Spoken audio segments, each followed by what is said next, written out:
Hello everyone, I hope you all are doing good. So ये जो video है आज की, इसमें हम देखेंगे introduction to AWS which stands for Amazon web services. और बेसिकली ये वीडियो जो है ये मॉड्यूल 1 का ही पार्ट है। सो ये यू कैन से कि मॉड्यूल 1 का सेकंड पार्ट है। So basically we need to understand that what is a web service. So इसकी जो डेफिनेशन है वो ये है: a piece of software that uses standardized format such as XML or JSON for the request and response of an API. So first of all we need to understand that what is an API. So एक जो layman के लिए एक example जो दे सकती हूँ मैं, वो ये हो सकती है कि फॉर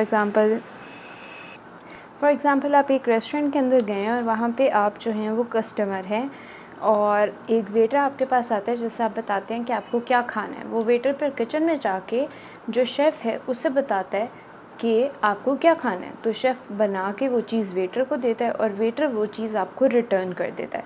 तो यहाँ पे जो वेटर है वो API का काम कर रहा है और जो हमारे पास कंप्यूटर है वो हमारा कस्टमर है। कंप्यूटर जो है वो रिक्वेस्ट सेंड करता है कि मुझे ये चीज़ चाहिए एक वेब सर्विस से, और वेब सर्विस उसको in the form of response send करती है through an API। So AWS के जो बेनिफिट्स हैं वो हमने पिछली वीडियो के अंदर भी देखे थे, हम इसमें भी देख लेते हैं जो चीज़ें ये ऑफ़र कर रहा होता है। So it provides broad set of global cloud based products on demand access to compute, storage, network, databases and other resources। हमने देखा था कि जब हम किसी भी वेब सर्विस प्रोवाइडर को यूज़ कर रहे होते हैं तो उसमें हमें अपना डेटा सेंटर खोलने की ज़रूरत नहीं होती, हम हार्डवेयर रिसोर्सेज किसी और के यूज़ कर रहे होते हैं through an online service. It offers you flexibility in a sense ये कि हमने पहले भी देखा था कि फॉर एग्ज़ाम्पल अगर आपकी नीड जो है वो बढ़ गई है तो अगर आपके पास अपना डेटा सेंटर है तो उसके अंदर आपको जो है वो हार्डवेयर रिसोर्सेज बढ़ाने पड़ेंगे, लेकिन अगर उसके बाद इन द कमिंग पीरियड आपकी नीड कम हो गई है तो वो जो आपके हार्डवेयर रिसोर्सेज होंगे वो रिडंडेंट होंगे। ठीक है, तो अगर आपका अपना डेटा सेंटर है तो उसमें आप इतने ज़्यादा फ्लेक्सिबल नहीं हो सकते, लेकिन अगर आप एक वेब सर्विस प्रोवाइडर को यूज़ कर रहे हैं तो वहाँ पे आपको इंफ्रास्ट्रक्चर के बारे में परेशान होने की ज़रूरत नहीं है, बिकॉज़ आप उनके रिसोर्सेज यूज़ कर रहे हैं और आप उसको फ्लेक्सिबली स्केल अप और स्केल डाउन कर सकते हैं। अच्छा, so the fourth one is that you pay for individual service as long as you use. So basically होता ये कि फॉर एग्ज़ाम्पल आपको तब तक उस चीज़ के लिए पे करना पड़ता है जितनी देर तक आप उसे यूज़ कर रहे हैं, उसके बाद आपको उसको पे नहीं करना पड़ता।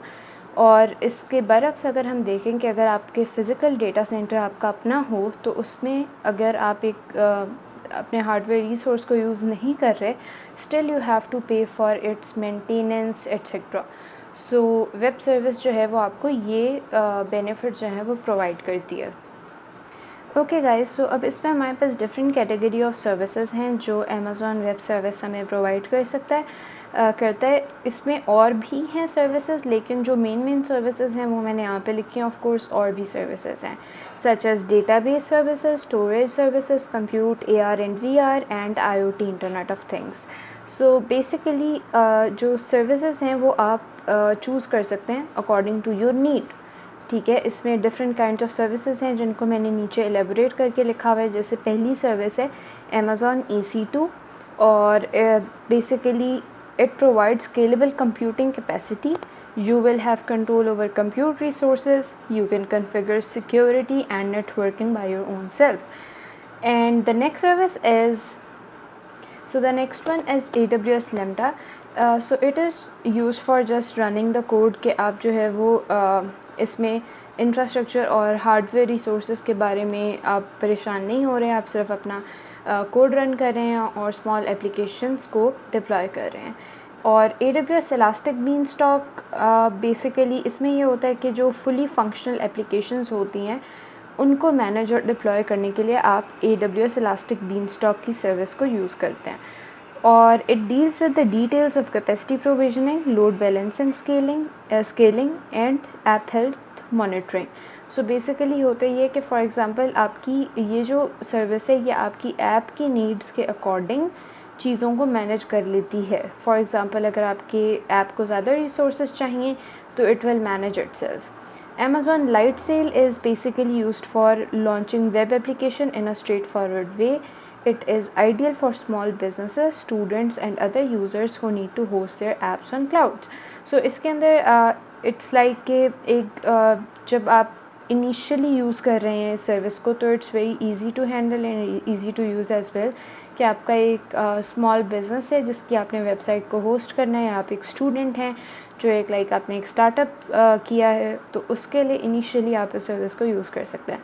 सो गाइस हमारा मॉड्यूल 1 जो है वो कंप्लीट हो गया है। सो इसका जो अगर आप इस कोर्स के अंदर इनरोल्ड हैं अमेज़ॉन वेब सर्विसेज के इस बेसिकली क्लाउड फाउंडेशन कोर्स के अंदर, तो आप इसका क्विज़ दे दें। इन 2 वीडियोस को देखने के बाद I am sure that you would be able to give that quiz easily, basically pass that quiz. So that's it for today's video and I will see you in the next video which will be about the module 2.